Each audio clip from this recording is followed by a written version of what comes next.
Sir Bong, kaya daw po till 5 p.m. kami, kahit nagsimula kami ng 7 a.m. Kasi daw may biometrics kami ng 12 to 1. Napakamali. Kung ganyan yung principal nyo, nakakalungkot. Hindi niya alam yung guidelines. Hindi niya alam yung policy. Hindi yan violative. Kayo ang violative yung implementation na ganyan. Alam ng civil service, may provision ng civil service yan na 6 teaching hours lang tayo at hindi tayo kasama diyan. Kayo, kaming principal, tsaka mga department head ng teaching, kasama kami diyan sa 12 to 1 na break. Kayo hindi. Iba kayo. Iba yung guro. Ang guro, 6 teaching hours lang.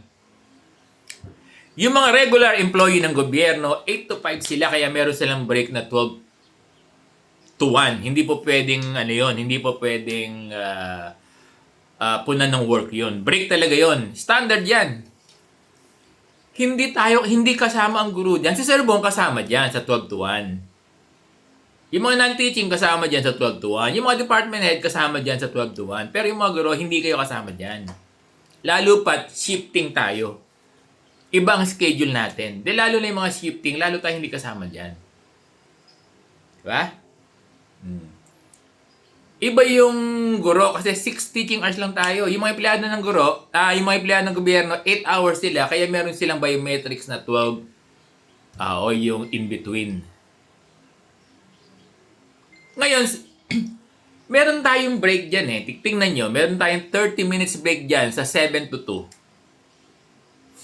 Diba? Kung lalabas kayo ng school, mag-biometrics kayo. Halimbawa, ang break niyo diyan, ang recess niyo diyan ay ano? Kung 7 to 2, nakalimutan ko na eh. Tingnan ko lang yung schedule ko, no? Basta,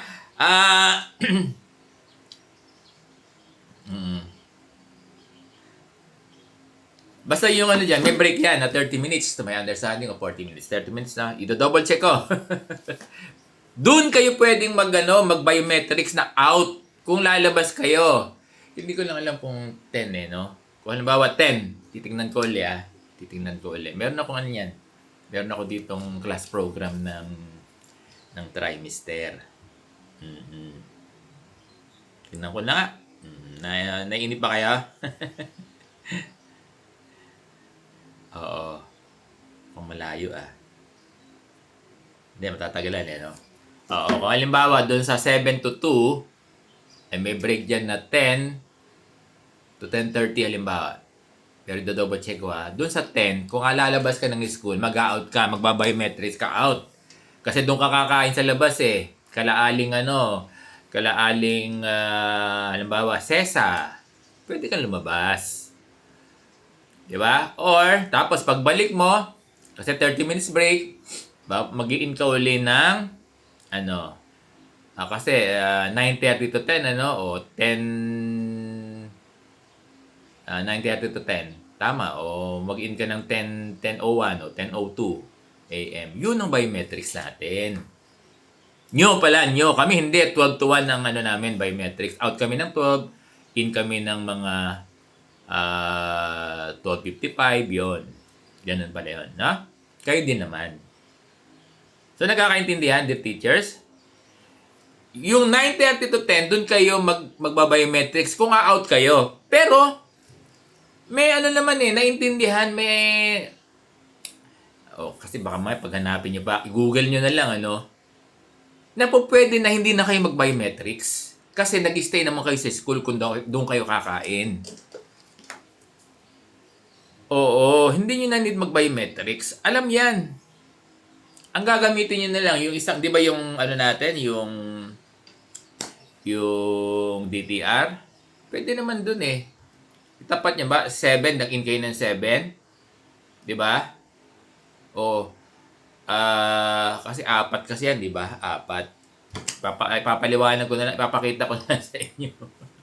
Di ba? Doon sa sa portion ng out, sa in between, sa recess nyo o sa break, doon nyo ilalagay yung kung 10 kung 10 to 10:30. 10:01, magbabiometrics ka out o 10:02. Ganyan. Tama ba ako? Oo. Tapos, bawa 10, ano ba ako? 10 to 10:30. Halimbawa lang. 10 to 10:30. Di ba? Ngayon, before 10:30, magba-biometrics ka uli kasi papasok ko na eh. Di ba? Kung lalabas ka. Pero kung hindi ka lalabas, no need na mag-biometrics. Hindi ka naman lalabas eh. You can stay in school. Kaya nga hindi siya kina-count. Tingin ko sa template, hindi siya kina-count as teaching hours. Yun yung sinasabi mong baka yun yung sinasabi ng principal. Na kasi may biometrics ng in between na in and out. Mali. Hindi kayo kasama diyan sa 12 to 1. Si Sir Bong kasama diyan dahil principal. Yung non-teaching kasama diyan. Kayo, yung time out nyo lang, kung gusto nyo gamitin yung break sa out, yung 30 minutes lang na yun. At makakauwi pa rin kayo ng 2 p.m. Diba? Makakauwi pa rin kayo ng 2 p.m. o 2:30. 2:30. Maaga pa rin para sa mga single shift. Diba? Kasi sa second shift, 6 to 12:30 eh. So, minsan yung 6 to 12:30, may break yan ng 9:30 to 10. Yung 9:30 to 10, kung gusto nila mag-out, magba-biometrics sila out. Then, magba-biometrics ulit in para doon sa 30 minutes. Tapos, tutuloy na nila hanggang 12:30. Ganun lang. Hindi kayo nagba-biometrics ng 12 to 1, tapos yung mahabang yon ay co-consume para mag-stay kayo. Mali. Hindi tayo kasama dyan. Ang kasama lang dyan ay, ulit-ulitin, yung mga government employee, other government employee, sa 12 to 1. Meron nga flexible ngayon eh. Na hindi. So, dear teachers, ipaliwanag nyo to. At alam to ng principal nyo. Alam nyo kung hindi to alam ng principal nyo, nakakalungkot yung interpretation. Nakakalungkot na ganyan yung interpretation ng yung principal. Nakakalungkot. Kawawa yung mga guro na ganyan mag-interpret yung principal niyo. Nakakalungkot yung mga principal na mali ang interpretation ang nagsasaper mga guro. Mali.